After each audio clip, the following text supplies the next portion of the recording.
Hey everyone, let me double check to see that yes, I have an excellent connection and we are live.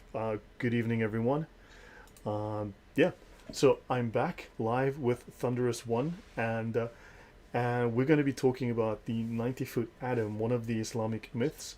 And also, by the way, Thunderous One's channel is the pinned comment in the live chat, and it's in the description. So please have a look at his channel. And welcome, Thunderous. Hi everybody, hi Lloyd, and thank you for having me on your channel yet again. You're welcome, thank you. Hey guys, so we should have fixed the echo issue that we had with Thunderous last week. And guys, so you know, once we finish with this, I will come back on at my usual time to do my Islamic terminology discussion. Actually, I need to prepare for that. I've had a very busy weekend. I just got back, so I should have an hour to prep for that to get my dictionary words ready. But yeah, I shall see you guys. So everyone, the audio is coming through okay? No one's having any issues? Okay, I guess we're good. So Thunderous, we're talking about the 90-foot atom. Do you want to introduce the topic for us, please? Islam claims, or Muhammad claimed in several hadith, that Adam, the first man, was created 60 cubits tall. So we're going to have a look at that. And the perspective that I have is to try to look at it with the biblical lens. So we're going to have a look at this with the biblical lens, using Islamic sources to try and come to some kind of, if you like, conclusion as to what's going on here. That's basically it for this evening. All right, so yeah, so when I bring up your notes, I've got your PowerPoint up, and I've of course got a folder with those images you've sent me. So the Word document, sorry, is showing. So where would you like to start with this? I can't see what's on the screen. So You can play it on YouTube on your phone, but then of course just turn the volume down so we don't get the echo. let me just bring that up then. Right, yes. So what we have here is the biological, if like, assessment of what it would be, or how it would be to have a human being that tall. The dimensions, the weight. I'm not going to say I'm too au fait with this kind of science. It was actually done for me by another channel, but just looking at those dimensions and the biology behind it, it's just impossible Right. to have an organic creature of those kind of epic proportions. Now, if you consider when dinosaurs were first unearthed in the late 1800s, the image was, as they were putting the fossilized bones together, where they were standing upright. But biology, in its understanding, has moved forward since then. So if you look at earlier imagery of, say, the Iguanodon when it was first found, or Tyrannosaurus Rex, even in early, say, black and white movies of the Ray Harryhausen movies with stop-still graphics, Yeah, you yeah. have everything pretty much standing upright. But today, when you're looking at imagery of dinosaurs, you say, look at something like Jurassic Park, everything seems to be walking at a more horizontal angle. So they're more, the head's down towards more to the ground, and the weight and the tail serves as a counterbalance to the Right. body mass. So biology has moved forward in understanding that you can't have a creature standing upright. The blood pressures and such would be too much. The pressure on the heart, the pressure Okay. also within the So that it veins. cannot pump vertically at that height, so it needs to be horizontal to pump the blood sideways. That's right, exactly that. So those, for something that's more, say, scientifically minded, will be able to look at those and understand it better than I could. So I'm not going to pretend that I put that together, and I'm certainly not going to pretend that I understand it. Right. So Okay. so moving so moving forward then with the 94 hour, I want to quote at least one hadith as our primary source. And the one I'm going to use is from Sahih Bukhari, Volume 4, Book 55, number 543. Of course, it's quoted again in Muslim, Sahih Muslim as well. But it goes on to say, narrated by Abu Huraira, the Prophet said, Allah created Adam, making him 60 cubits tall. When he created him, he said, go and greet that group of angels and listen to their prayer, for it will be your greeting and salutation. And the greetings of your offspring. So Adam said to the angels, Assalamu alaikum. The angels replied, Assalamu alaikum rahmatullahi. Thus, the angels added to Adam's salutation the expression of Wah rahmatullahi. Any person who will enter paradise will resemble Adam in appearance and figure. People have, this is the point I want to get to as well, people have thus been decreasing in stature since Adam's creation. So this, as I said, is also repeated in Sahih Muslim. This is So crazy. I'm just showing this on the screen so people can see it. The people who followed him continued to diminish in size up to this day. So he who would get into paradise would get in the form of Adam, his length being 60 cubits. That's fascinating.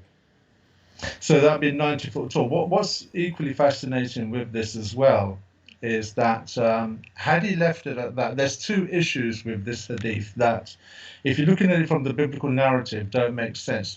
Now, for anybody that goes to my channel, they'll see today I've uploaded 6 episodes of the Islamic discussion on Adam that's only recently been released by Yasser Qadi. Now, prior to that, find any information on 94 Adam from Islam was virtually impossible. It's like the Muslims, it was like a no-go area, and Muslims did not want to comment on that, and for obvious reasons, because of the how are they going to reconcile this, not just with Islam, but how are they going to reconcile this with paleontology, archaeology, as well as biology? The sciences can't reconcile a human being of these proportions.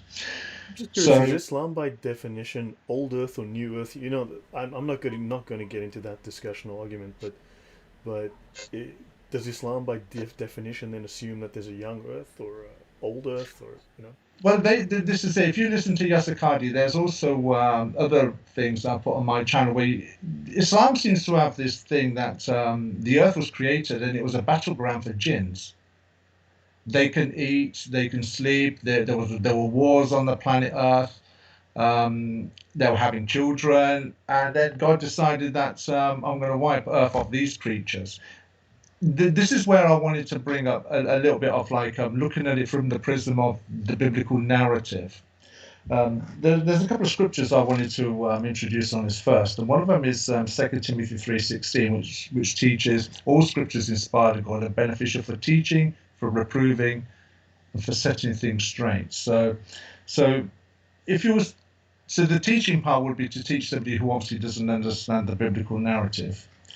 The reproving would be to give correction. So, for instance, as an example, David erred when he committed adultery with Bathsheba. So he would have been, if you like, reproved from Scripture that his actions were wrong. For setting things straight is very much like, well, if you have this opinion and I have that opinion, let's use the Bible to see what the conclusive answer is. The Bible is the authority on what the answer is to the question. And 1 Corinthians 4:6 is another interesting one because it talks about don't go beyond the things written. So we don't need extra sources of philosophy or other religions and their opinions to influence our opinion as to what the Bible teaches. The Bible is sufficient in itself for any question to be answered. We don't need to look for external answers as far as theology is concerned. Certainly, archaeology and biology can prove and give a better foundation, but it doesn't. We don't detract from the Bible because something outside of the Bible has helped us, is teaching us something. So when we look at the biblical narrative, there's very little spoken of about Adam. He's mentioned in chapter 2 and chapter 3, obviously the first creation of the man. He dies in chapter 3. And hardly anything is mentioned thereafter. If anything, I think I only found maybe about 3 scriptures. 1 Timothy 2:14 and 1 Corinthians 15:22. So when you think about 39 writers, 66 books, covering a period of 1,500, well, they were written over a period of 1,500 years, but obviously covering Adam's creation to, say, the time of the end. And you can put everything together in basically what can come to, at best, 2 chapters. And there's very little in those 2 chapters about Adam per se. It's basically what he was made, what opportunities he had, and then what he did. It's like God doesn't want to talk about Adam too much. Yeah, the And when you balance of Adam, if you read through what is not necessarily directly in the Talmud, but in the books that are commonly associated with the Talmud, you will find some discussion of Adam in various of the Jewish legends, myths, and narratives. Mm. And so that's the only other place where you can find more. And yeah. Yeah, absolutely that. So the other sources have will expand on what their opinions are, but from the biblical narrative, hardly anything is mentioned of him. Mhm. And there's something else as well in the Hadith. The Hadith says that he was made, but we also it was made and he had this stature. The alarming thing in this is that Islam teaches that Adam was made in heaven. Right, Why is this because a problem? the difference is that the Garden of Eden was on earth, and Adam and Eve were expelled from the garden into the rest of earth, whereas in Islam, they've got the concept, like the Gnostic concept of paradise is in heaven, and Adam Yes. fell to the world of matter, just like the Gnostics believe. And the alarming thing is this, is that when you look at the biblical narrative, the God of the Bible does not speak in that kind of way that that the spirit realm is anything like the physical realm. Depending on what sciences you believe, at the minimum, if we use the bare minimum, that we live in a four-dimensional universe, length, breadth, height, and time. Some would say gravity is another dimension, some would maybe add one or two more. But let's just stick with the minimum that is commonly accepted, which is four-dimensional existence. The spirit realm is outside of that existence. It's a totally different plane of existence. We don't even know how many dimensions there are in that. So Islam has a problem here because it's ascribing physical attributes to a physical dimension. For instance, if you could have access to the spirit realm, would height, length, and breadth have any meaning there? Would time have any meaning there? Bearing in mind, when the universe was created, there was no such thing as time. Time is a product of the creation of the universe. That is a fact, which is why you saw that many scientists are moving away from the Big Bang and using the term the beginning of space time. You can understand, well, why is all this relevant? But if we're looking at it from the point of view of the biblical narrative, if you go to something like the book of Ezekiel, chapter 1, verse 1, it talks about Ezekiel began to see visions.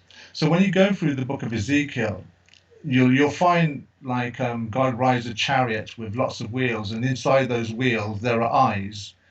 Well, clearly God doesn't have a chariot like that, but it's using visions, using metaphors and similes for human beings to understand what does the spirit realm look like. If you could imagine it. Satan is being described as being a very beautiful creature in Ezekiel 28:12. Well, Satan is not made of gold. He hasn't got a body made of a metal and encrusted with jewels. It's kind of like using a poetic language that if you could behold Satan, you would behold a very beautiful creature. Obviously, you would be because he was made from God's You know, own hand. within the Hermetic traditions, within the Gnostic traditions, gold has a very specific meaning because gold is the perfection of metal. Gold is the perfect element that you create. In fact, it alludes to the perfection of man. So gold is the perfection of the spirit, the creation of the perfected man, which is a lot of the pursuit of these Gnostic traditions, these secret, these what do you call them? These secret religions. That was the Yeah. whole point. And oddly, but that's a story for another day when I get into some of the other work regarding the guy we were talking about earlier. Let's go on. Yes, Yeah. please. So moving forward also on to First Kings chapter 18. If you read from verse 21 to 40, it's where Elijah is at Mount Carmel and he's mocking the Baal worshippers. But if you look at, say, verse 27, he mocks them by using physical attributes. For instance, maybe your God's tired. Is he on a journey somewhere?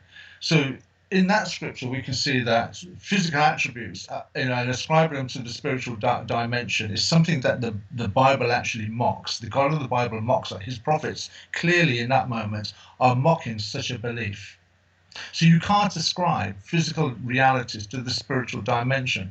For instance, if Adam was in heaven, well, in Islamic parlance, Adam's in heaven, and he's described as being physical. If you look at, say, the brothel that is Islamic heaven, rivers of wine, land of milk and honey, it's all spoken of in a very physical way. So how does that, does light exist there? Are there stars there? Are there animals there then? And if that's the case, then in what way is the reality of the spiritual dimension of Islam any different to the physical universe that we're living in now?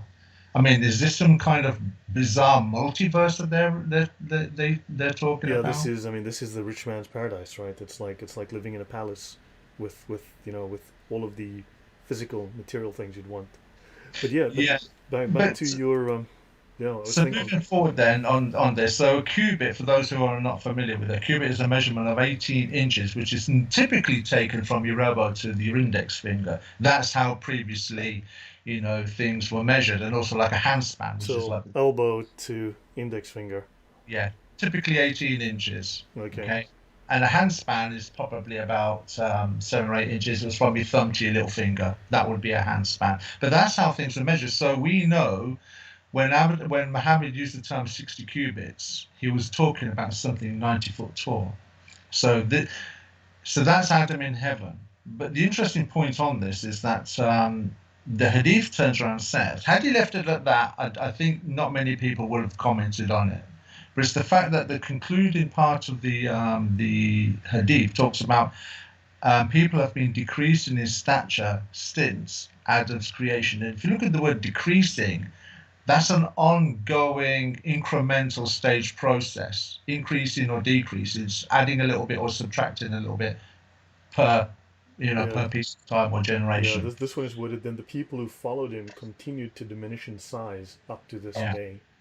So we're still So, diminishing in size. So well, just before we get there, so the questions that we need to ask Islam is: how tall was Eve? What did they eat? How tall were the following generations, Cain and Abel, and subsequently the following generations after that? What has caused humans to shrink? What did they wear? Where are the fossils of 90, 80, 30, 40, even 24 or even 10-foot human beings? Where are the remains of giant homes, clothing, tools, weapons, it's a pots? CIA cover up. It's a CIA cover up. We all know this. The Uh, Catholic Church destroyed all the buildings with dynamite, and they're hiding all of those 90-foot fossils in the Vatican in the basement. because You know it. Islam is I know true. it. We all know it. So, Islam needs to, help us understand how did Adam's metabolism work? Why is it that 98% or 99% of Muslims are not actually aware of this teaching that Adam was 90 foot tall? And why is it then, of they say the 1 or 2% that know Adam or Islam's teaching was Adam was 90 foot tall, seems to be somewhat reticent in mentioning it? So we'll just have a little bit of fun here then. So using Islamic genealogy, which is something that we use with the Islam and 124,000 prophets, let's see what we can work out with Adam's height then. So if we Let's go to give the Islam, document. Yeah. so Yep. if we get the genealogy as an example, right? So Adam was 90 foot tall, and in Islamic parlance, we have 21 generations from Adam to Muhammad, giving each generation a 5 foot decrease rate, right? And I don't think that that's being, unkind. I think giving each generation a 5 foot decrease rate is Five actually being feet. generous. That's a huge height change. It is, but that's being generous as well to help the Islamic belief system out. So if Adam was 90 foot tall, that would mean that Cain and Abel were 85 foot tall. And if we keep following it all the way down, depending on which genealogy you want to follow, because they place Abraham somewhere before or after. The numbers are always the same, 21 generations, but it's never sort of precise as to where Abraham is. But you still have Abraham between 40 and 55 feet, and Ishmael would have to be 35 to 40 feet tall. Do we see the problem now?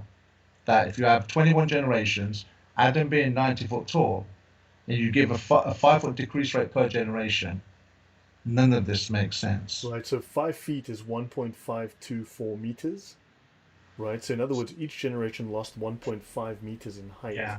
And if we take 90 feet, then Adam was 27 and a half meters tall. So that is, yeah. And also, of course, you do know that the very early Islamic teaching that a nose can never be longer than 11 inches, right? Because if a nose is longer than 11, well, if a nose becomes 12 inches, then it becomes a foot. Okay, I That was a joke. okay. Sorry. Okay. Okay, so yeah, okay, so at least Islam is clear. We don't want to have a foot for a nose, right?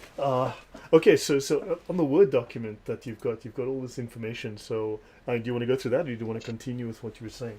Because that would be a So, massive change. I mean, there would be a noticeable change per generation, and we would notice even 2 or 3 generations ago there was a significant. I mean, there'd be millions of people, right, of this height. but But when you consider, for instance, as an example, metabolism, and if you consider a 90-foot tall human being, most food, if not all food, or say not all, but most food is at ground level.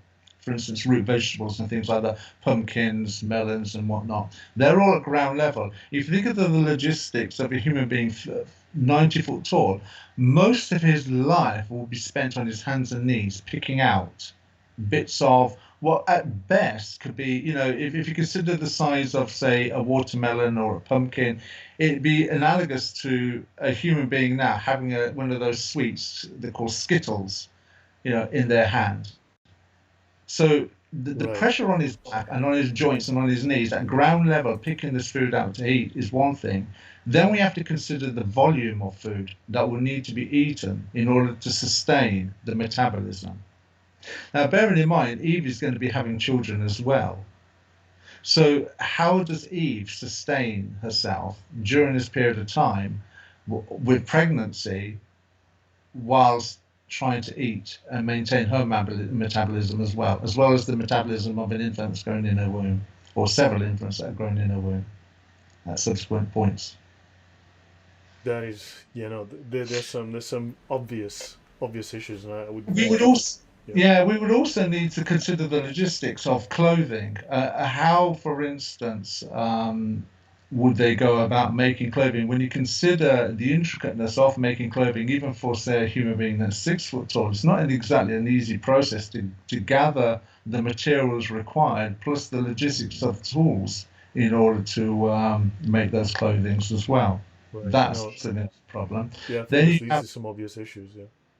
then you have like the pots and the pans. Where are the evidences of human beings using? Can you imagine the size of a pot and a pan would be the size of a human being?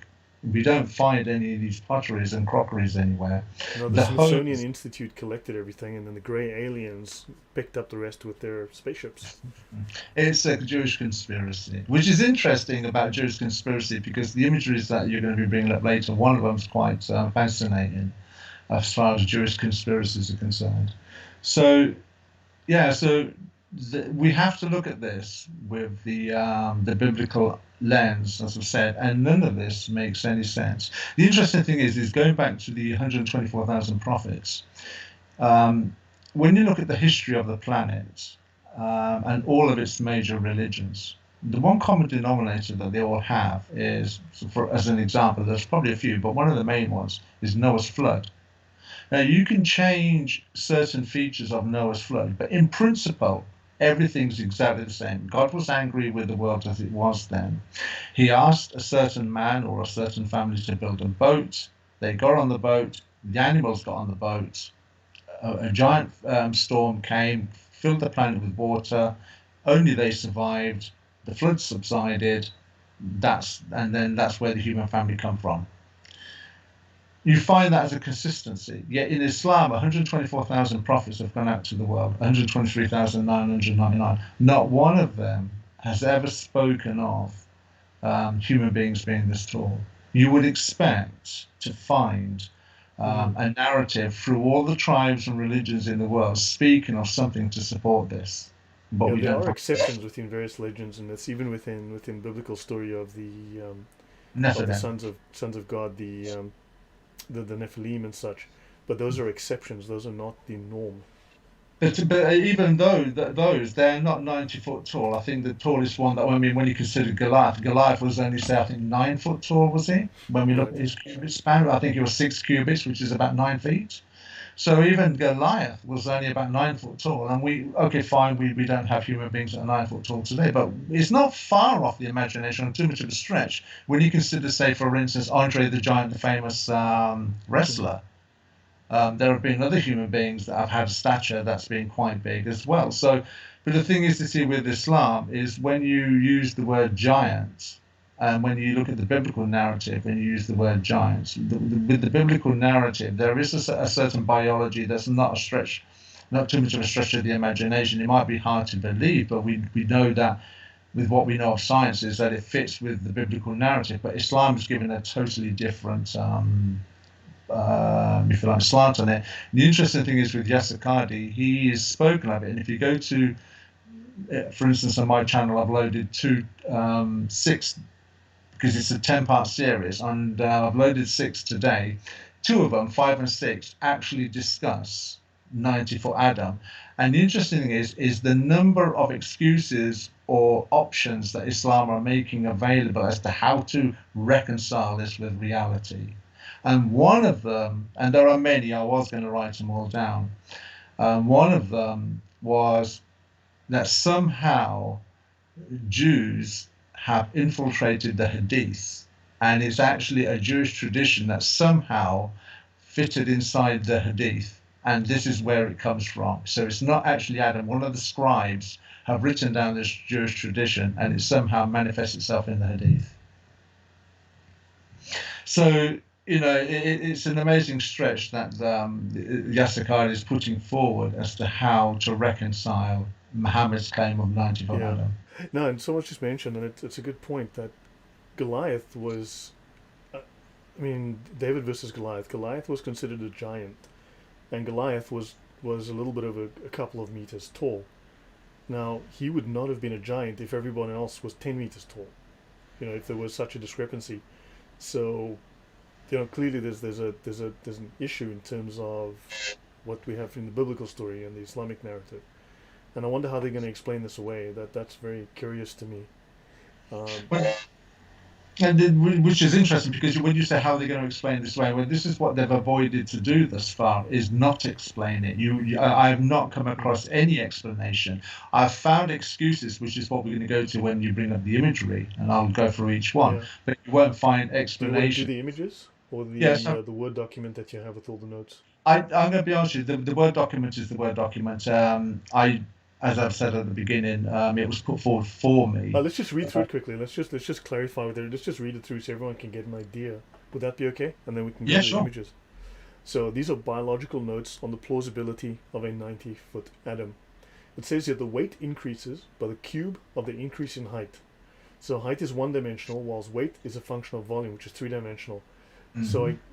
a 90-foot tall human would be 15 to the power of 3 equals 3,375 times as heavy as a normal human. So that means the stress on the joints would be incredible. Yeah. So, and also, I mean, he wouldn't just be 90 foot tall; he'd be 30 feet wide. And then, assuming a 6 foot human weighs 170 pounds.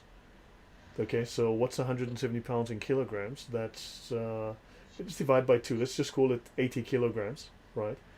Then the 90-foot human would weigh 573,750 pounds, or 261 metric tons. Wow, wow, that's so. How many calories do you think that human would need? He'd probably need a few energy bars and a couple of Red Bulls every day. So the cross section of the leg, the knee of a 6 foot human, assume 12.5 square inches, which is 25 square inches for two legs. The cross section increases with the square of the height. So it increases by a factor of 225. So the cross section of the knee of a 90-foot human would be 225 times 12.5 times 2 is 5,625 square inches, or 3.6 square meters in total.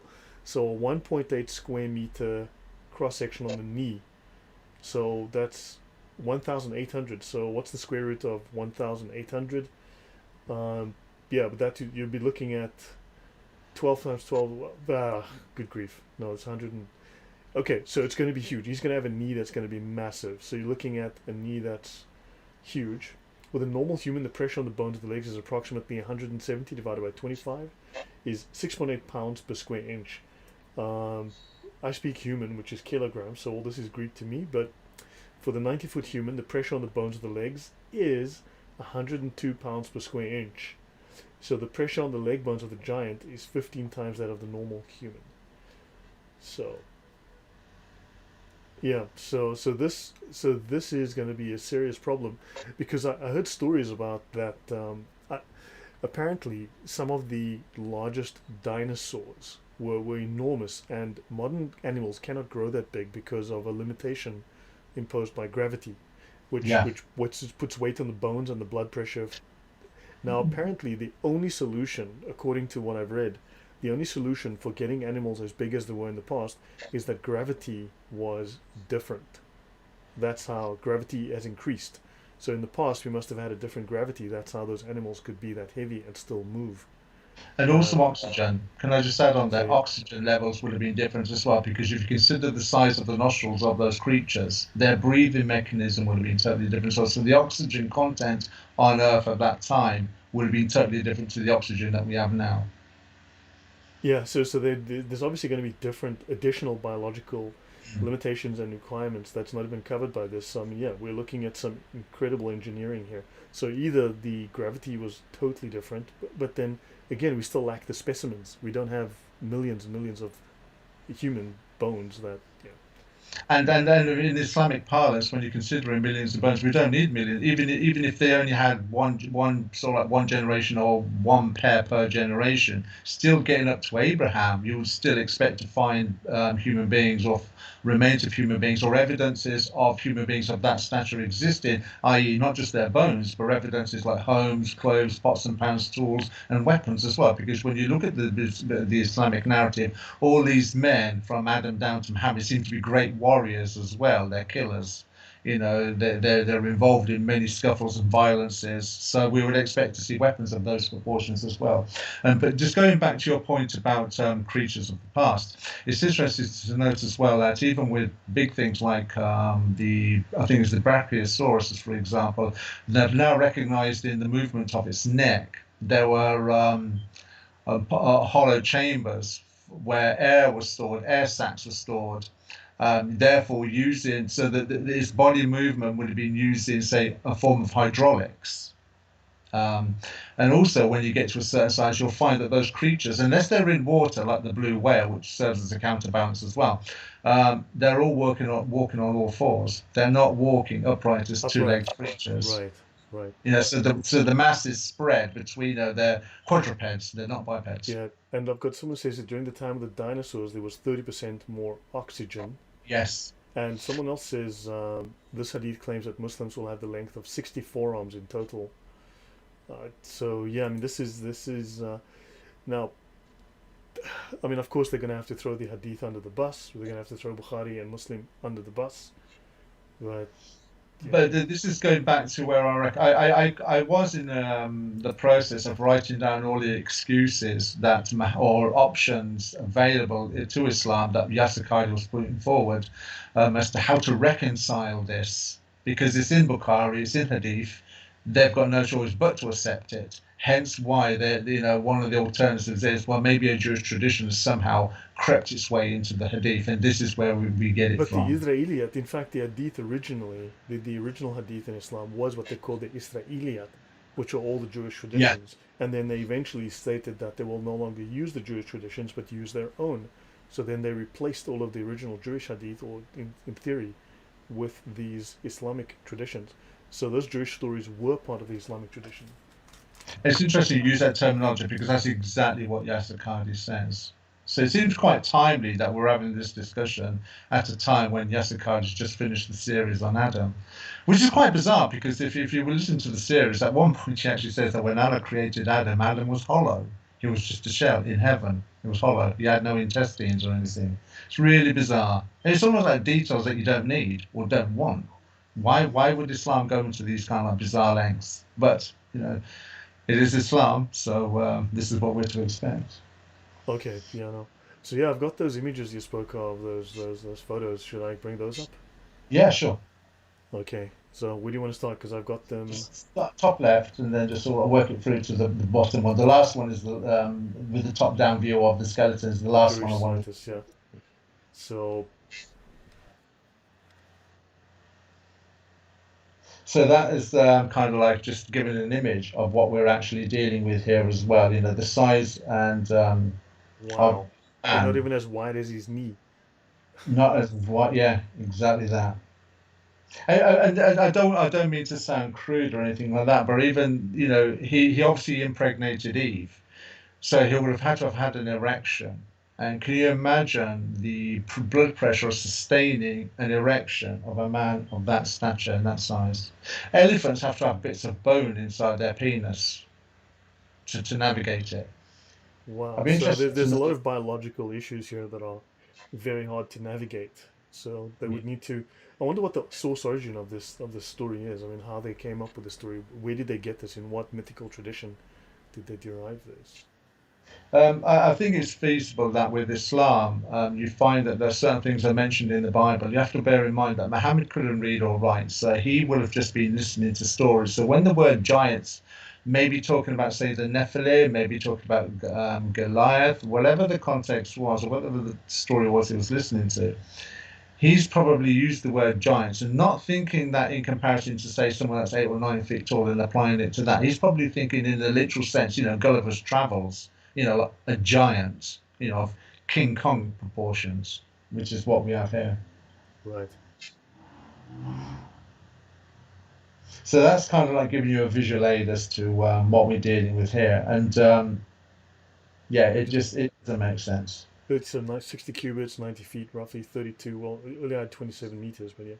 So tell me when to move forward to the next Yeah, image. the next one. Yeah, just the next one. Now I've got the two Earths. That'll be a good one to look at. Right, the reason why I put that in there is because one of the excuses I've been listening to over the years, one is to bear in mind I've been trying to get an answer from Islam for about 15 years on this, is that they say that the Earth is was smaller. Now that in itself poses problems, which we'll go to in the other image. But I just wanted to sort of show that the Earth, if you reduce the size and mass of the Earth, Then all the you're continents actually shifting. fit into each other Yeah. Yeah, so the continents will fit. So the water, where did so where was the water with the inside the smaller Earth? planet. And yeah, but the volume of them, so that would mean hollow Earth then, because if the water was inside the Earth and then the Earth expanded, that means, and the water came from inside the Earth. Logic dictates then Islam must be teaching that the Earth is hollow or made of cheese. Or it's a factory that produces hydrocarbons and other things inside. But yeah, I've read quite a bit about the idea that the Earth expanded. I've seen some of the stories about that, and there seems to be some credibility potentially to it. But yeah. If we go to, yeah, but okay, but what we'll do, we'll discuss the credibility. If we go to the next one, where you have the series of Earths, three or Okay, let four. me find that. So okay, here's a series of Earths. Yep. Yeah, there's about three or four in a Yep, got row. it. That one. Yes. Right, if you look at that as an example, right, what you're seeing there is a small planet as it expands until you get to the size that it is now. Now, the argument they're suggesting is that the smaller the planet, the less the gravitational pull. And that seems to kind of a logical sense that the smaller the mass, the smaller the effect. And we see that with the moon. But the problem they've got there is that if you're reducing the size or the mass, you're also increasing the distance as it is now from the surface of the sun to the surface of the earth. It doesn't matter how close the earth is. If you're reducing the mass and it's still where it is now, you're reducing the distance. If you're reducing the distance, you're also reducing the effect of the water cycle on the mass. Sorry, the heat. So the heat cycle, sorry, the water cycle has an effect. So the effect of heat on Earth would change as well. So the structure that we have, the size of the Earth's circumference in relation and proportion to the sun would differ greatly. So the biology would be Would totally be different. different. Yeah. Can I So mention? Well, the biology couldn't can I? sustain an ecosystem of vegetation. But it has changed. I mean, we have had different vegetation over the years. I mean, from if you look back in time. But But that, so Veronica, the one other but okay, question. but when you're going forward, say for instance from the small one to the big one, if I have an empty balloon and I blow into the balloon, I'm taking mass from one location and transferring it to another location. So you can see where the mass came from, the air, it's gone into my lungs, and I've transferred it to the balloon. Yeah. If the Earth has expanded, where did the extra mass come from? And how did the extra mass continue to create, if you like, or evolve into Yeah, still a spherical Earth? And then you have the yeah. problem There with was. where did water come Just give me from? 1 second. There's a question from Veronica in terms of the expanding Earth theory. There's an interesting series of videos on YouTube that you can watch called the expanding Earth. So the continents are what they call these tectonic plates, and there are gaps between these plates. And magma, which is created from within the core of the Earth, well, because it's hot inside, magma, liquid molten rock, pushes up, and it spreads, and it causes these tectonic plates to slide aside as the new magma pushes up, and Yeah. pushes the plates outwards, and then the planet expands in this fashion. I So have a look but at the it, and mass that's the theory anyway within uh, that idea. Yeah. I've looked at that. So the problem I have with that is you're still trying, that means if the magma is the mass, then where the magma is coming from is creating an empty vacuum. And it's also doing it wonderfully, splendidly spherical. I would counter argue that with what's known as the hydroplate theory, which is the Earth is still the same size, and much of what we see in the ecosystem today taking place is a byproduct of Noah's flood, because the flood waters are still here. That is a reality, but that's a discussion for another time. But for me personally, the flood waters are still here, and what we're seeing with volcanoes and mountain ranges are nothing more than the shift of the tectonic plates with the pressure of that volume of water on there. Because one thing that people Hmm. tend to miss with Noah's flood, they think that the water is coming from the sky all the time, and it does, right? Most of it. But there's also water underneath. It says the springs will burst forward from the earth. So there's a lot of water that was in the earth that came forward from the earth that were also contributed to the flood waters Yeah. that went There's inside also, those if you pockets. look at some of the research done, for instance, on the creation of oil, like it's been commonly assumed that oil is manufactured within the earth. That's what the evidence tends to indicate. Yeah, That the earth is a factory and it produces things like diamonds. It produces oil. So that the earth is a chemical factory. So it creates these things, and then they push up towards the surface. So there is yeah, some evidence that the earth can produce water internally. In fact, water has been located like as far as 600 kilometers down below the crust. So exactly the earth that. does produce chemicals inside of it. Yeah, I said that there are water vats. They found water vats under the giant land masses and then the mountain ranges and such. Yeah, Oil now, I think they use the term fossil fuel. I think that they've dug themselves a hole there. They've got no that doesn't choice seem but to. doesn't because the Russians don't use the term fossil fuel when No, I think referring the to oil. Swedish, they all did the research, and they've determined oil is abiotic. It's created from chemical process under the crust. It seems to serve as a buffer, like when God created the earth, the oil volume or mass serves as a buffer, almost like as a layer in the multiple layers that the tectonic plates are sitting on. Mm. Yeah, so back to so we've done the four images of the Earth, and was So basically, what I'm saying there is the expanding Earth seems too much of a far stretch and doesn't sit mm. with, Well, say, the the fact is though that relationship. if you do shrink the Earth, the continents do fit together. I mean, Yeah. there is that.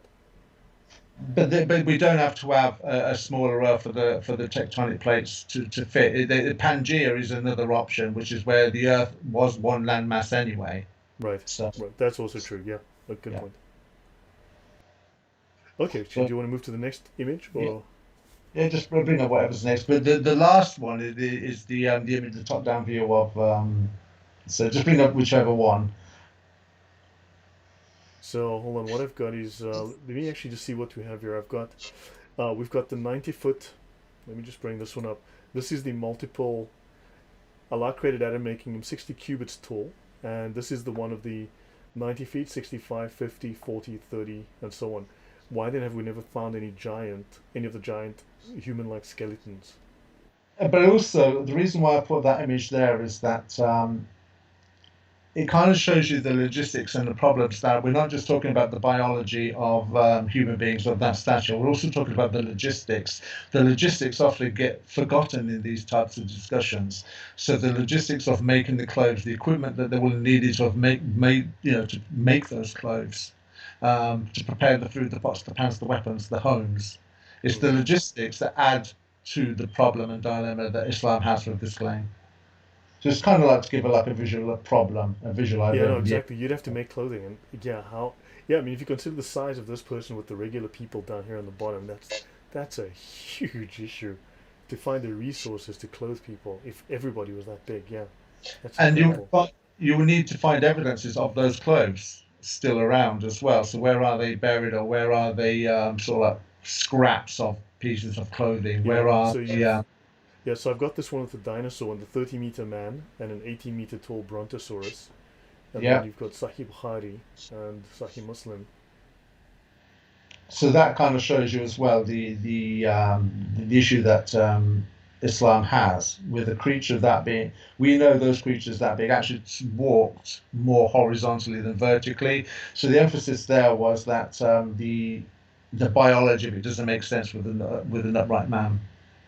And the other reason I mentioned that was well because one of the arguments that Muslims will have is, well, we know great creatures lived on the planets that you don't have a problem with those creatures because we've got evidences of those creatures, but it's almost like they're conflating. The biology of those creatures is now understood to be different than what was Yeah, first believed when they were first found. For instance, iguanodon standing vertical. We now know that these creatures walked more stooped forward with the tail serving as a counterbalance. right. If you look at a giraffe today, the giraffe has very, very special biology to deal with its blood vessels in the neck. Apparently, those are Yes. heavily reinforced. So I, yeah, this would require different biology within humans. I think one of the amazing things about the giraffe, because I think there's a book called The Giraffe's Neck, and it talks about like the vertebrae, how Yeah, wonderful the vertebrae is, but it also talks about the heart, the size of the heart, the blood vessels going up the neck, but also the pressures that will be required to pump the blood to the brain of that creature. right. This image is now blue and green, and it's got the water volume, which we mentioned earlier. Yeah, so that was more a case of, it's just like a visual aid to help understand where would the water come from. If you've got an expanding earth, the way in the Muslim model, I'm using the Muslim model because as Hmm. far as the expanding earth is concerned, it seems with Muslims they'll find something in the past or some kind of say science or theory or postulation that they've got a problem and they'll find something in the scientific world and think, oh, there's the answer to our problem. We'll just use that in order to support where we sit on the matter. So they've got this problem with 94 Adam. And it's not that Islam has come together and said, right then, maybe the earth was smaller in the past, less gravity. That's why humans know. They've actually found something in that's been postulated in the scientific world and used that as some kind of counter defense for 94 Adam.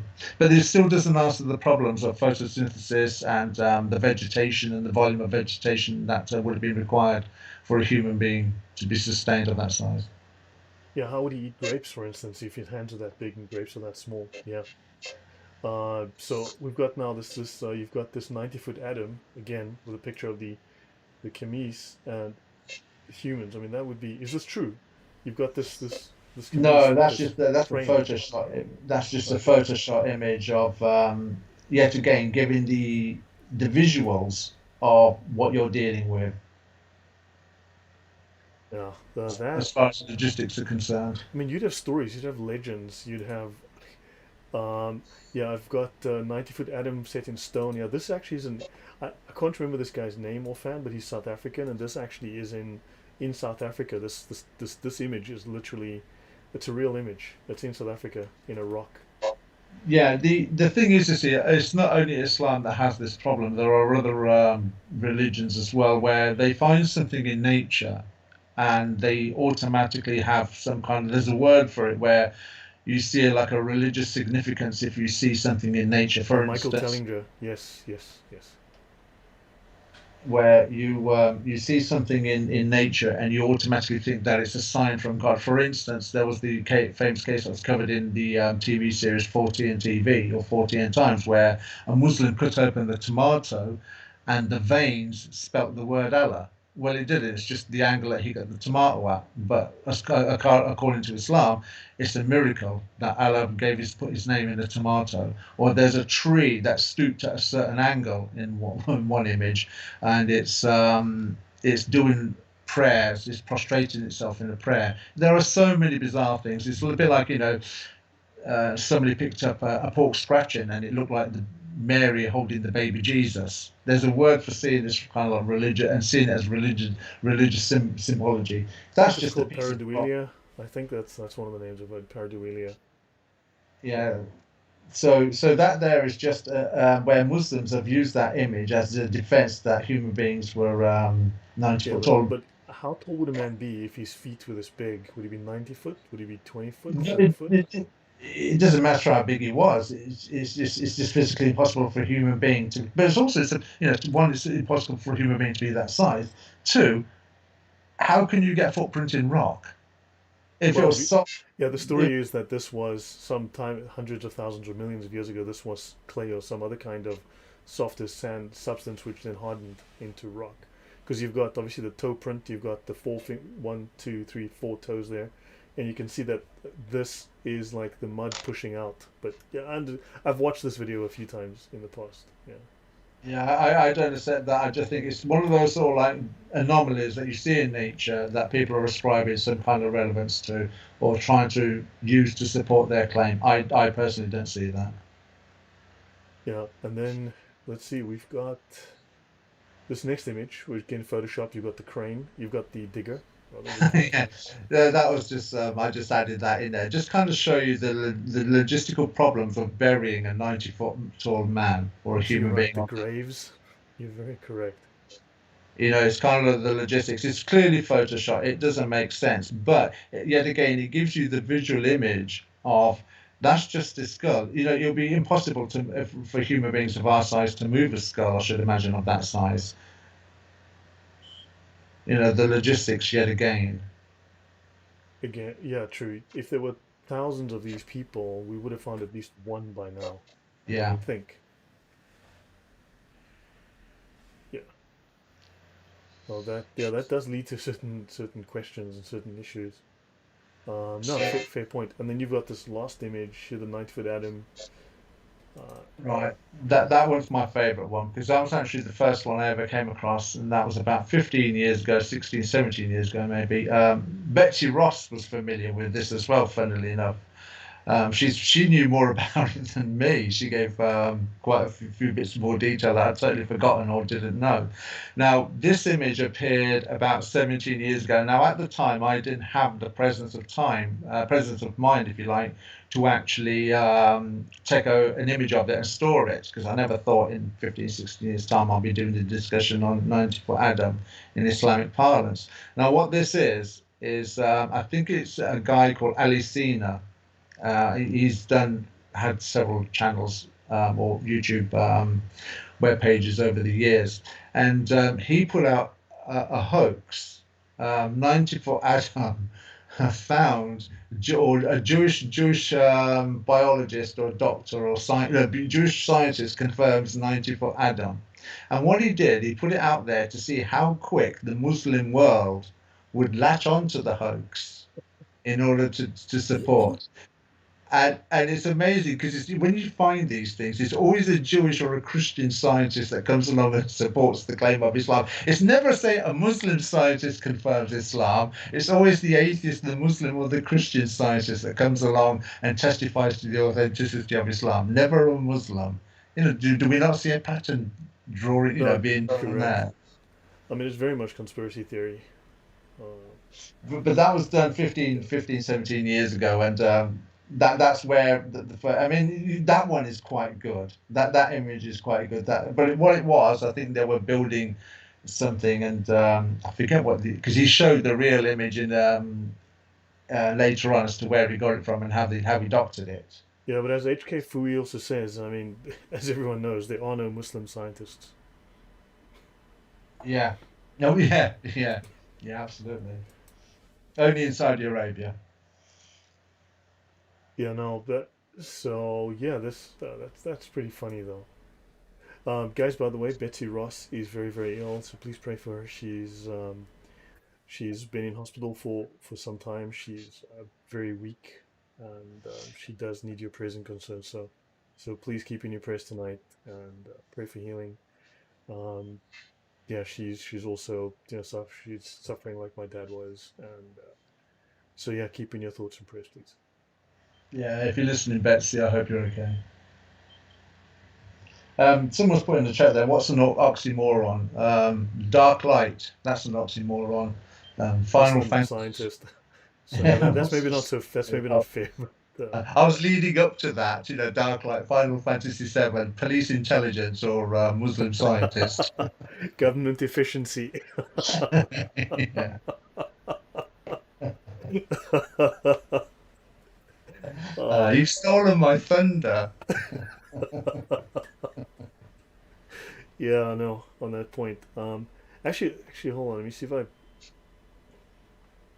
Um, so I wonder if I take this away, I need to get rid of that.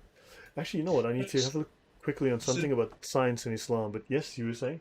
So yeah, so just looking at this, when you consider that the biblical narrative, 39 men, 66 books, written over 1,500 years, covering from Adam's creation, if you like, in the physical sense, to where we are now, and very little, if anything, is mentioned about Adam. That should show you something about God's attitude towards Adam as to what he did.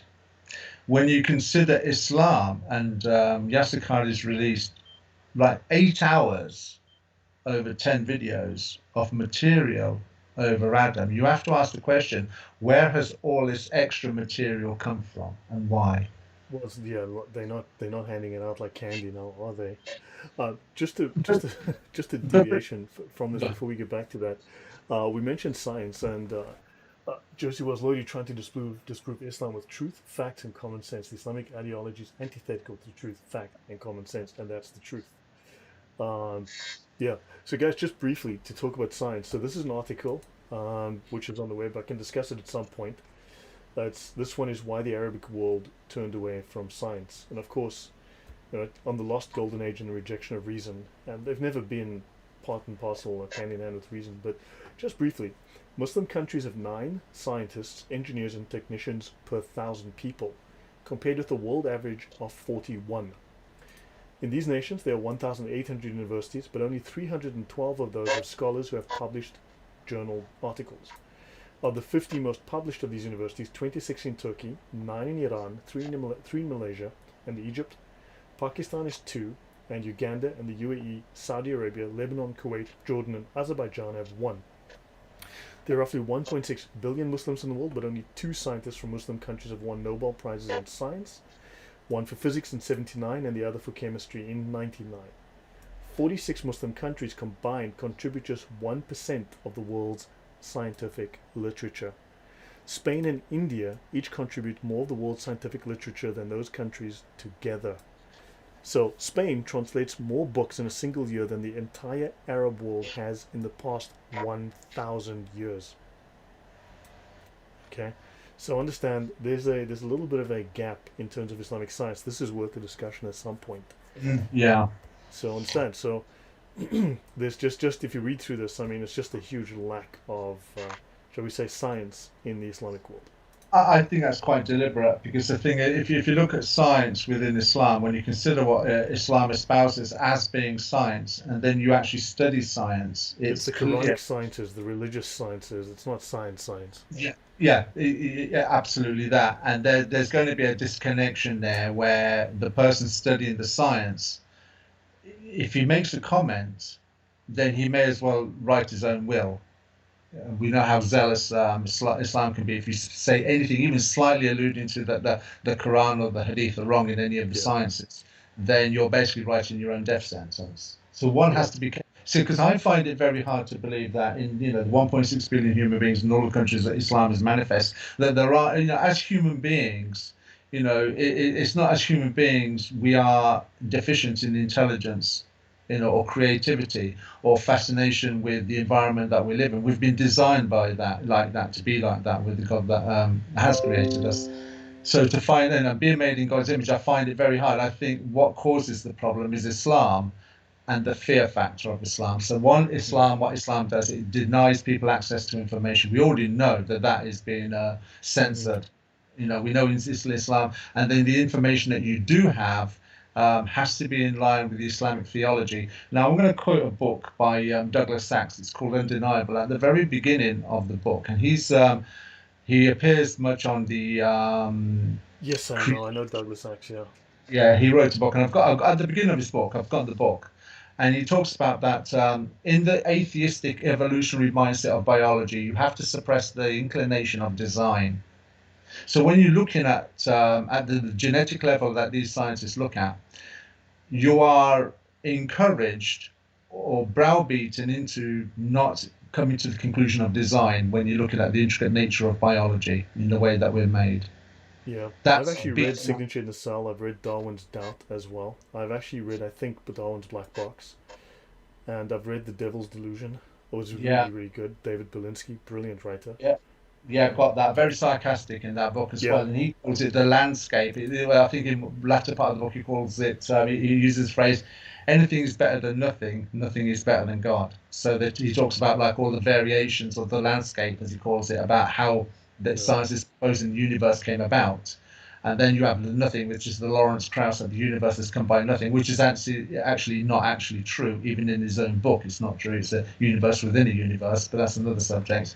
But the point being, any of these scientific proposals about where the universe come from is better than nothing, right? But nothing is still that the universe came from nothing is better than saying it was by God. Yeah. What does it teach you? So if atheism can browbeat and intimidate the inclination of a human being to see design, which is the way that we've been designed to see, the manifestation of Romans 1:20, if you look at that scripture, then you can imagine exactly the same things going on in the Islamic world, where Islam makes these claims, scientific claims, and they can't be challenged. It's almost like you have to create a science or develop a science that fits the Islamic narrative. For Yes. instance, the drinking of camel urine, for instance, is supposed to be a cure for problems with his stomach. And I've got that on my channel as well. The benefits of camel urine. There's quite a few scholars for dollars talking about that. And one of them saying, if the Quran says it, even if we don't so if the Hadith says it and we don't understand it, we don't deny it. It's not what it says, it's what it means. And it doesn't mean what it says. You just don't understand it. I know it says kill them, but it doesn't mean that. You're just misunderstanding. Yeah, yeah, you misunderstood it because Arabic is such a special language. Of the 1.7 billion human beings on the planet, even if you grossly exaggerate the figure, only probably about 10, 15,000 people actually read it as fluently because the Quraysh dialect is now all but extinct and only in the Quran. And then you have the miracle of rhetorical devices where one word can mean 10 or 15 or 20 or 100 different things. So you can just reinvent it as time moves forward and and exposes it. Yeah. No, so that was very that's very interesting. I mean, to think about this 90-foot atom, to really give it some thought, and I mean, maybe they should literally just rename it to the Da'if Bukhari or the Maudu Bukhari and the Maudu Muslim as opposed to Sahih, because they need to decide, because every single hadith in that collection is supposed to be Sahih, so they need to maybe reappraise that and go like, okay, actually 99% of the hadith actually are faked, are false, are weak. But then again, that actually is the case because only a very small percentage of the hadith are accepted. The other 2 million are all said to be inauthentic. Mm. And the interesting thing is, I think it's Ibn Hajar, 13th, 14th century, something like Askalani, yeah? that. Yeah. Ascalani, that's right. He comments about 90-foot Adams, one of the things I read many years ago.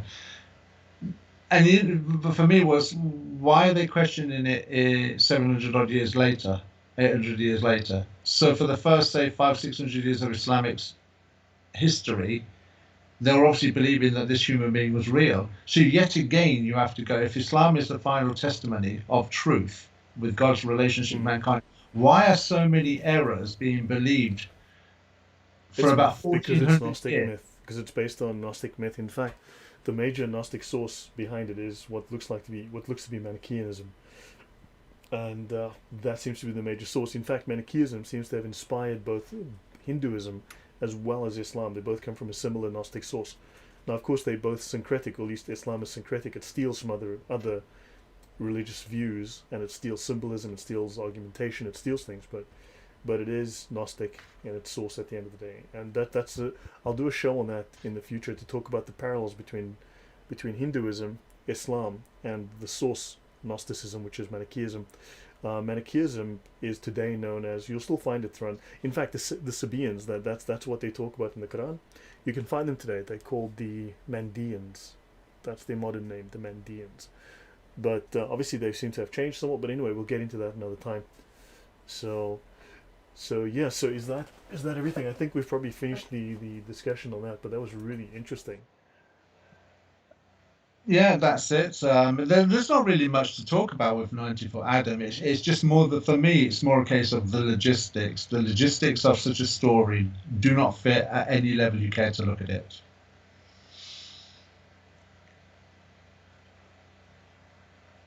Yeah. No. So yeah, it looks like Islam is crumbling under investigation. And I mean, they not remember they have the red line, Yasakadi's red line. We don't have that red line. So we're going to look at these things, and it's myth. That's why the Quran is useless as a tool in archaeology. The New Testament, the Old Testament, are useful tools in archaeology. They allow archaeologists and historians to find things, to verify things, right? Whereas Islam, the Gnostic Gospels, they have zero archaeological value because they've got zero attachment to reality. They are myth, entirely myth. So, In, about 5 or 6 years ago, maybe 7 years ago, if someone's in the chat, they might want to quickly look at that. I think it was in Leicester or Coventry. They were building a car park for a supermarket. What happens in England is that when certain things are being dug, they will have archaeologists present to look at what they may unearth there. Maybe something Roman, some Roman history, coins, or maybe an old building or something, some kind of site. And what they found was Richard III's bones, which is quite interesting. Yet in Mecca, which is supposed to be the seat of Islam, they're not uncovering anything. no, They're burying it in concrete. yes, The holiest place on earth for Islam, where all the evidence should be, and all they want to do is pour concrete all over it and not nothing. and nothing there. Yeah, I know. That's a big red flag. So guys, yeah, we should end up here. Um, so yeah, that was fascinating. Are you going to join me later when I do my discussion on Islamic terminology? Or Not tonight. I would love to have done had you warned me earlier. sorry, I should have told you. Yeah, I try and do this every Sunday. I'm a little tired tonight. I just came back from a long journey, just a long drive. But yeah, then definitely for next week we can do something again. Yes. You know. Absolutely, I would love to. Would love to, and I appreciate the comments that have been coming in the audience as well. So I'll take this opportunity to say goodbye to the audience. Thank you, and look forward to appearing on the show at some other time. Yeah, and guys, before I go, I just want to say thank you to Marek. This is his blog, islamblog.pl. So for those of you who are Polish, and I know I have some Polish followers, he writes some very interesting blog. He writes very interesting articles, so I want to let you guys know about it. Promote this as well to those who speak Polish, and some great content. As you can see, he's been busy. So yeah, thank you to Marek for all the hard work, and guys, thank you very much for being part of this tonight. Yeah, apparently none of the major civilizations referred to Mecca prior to the 7th century. Exactly, it didn't exist before that. And yeah, no, some man, you've brought up some really important questions for us to ask. You brought up some issues that are so obvious. You know, it's these are not just stones in the shoe for Islam. These are some serious red flags, and they need to justify their beliefs by discussing some of these things and showing us the evidence. But thank you for that. Appreciate it. Okay. Thank you, Thunderous. Yeah. So, guys, any last questions before we go? Okay, I guess not. No. So, anyway, guys, thank you. Good night. I'll see you guys in a little while. Thank you, Thunderous, man. Much appreciated. And we'll see you guys next time. See you in a while. Bye. Bye bye.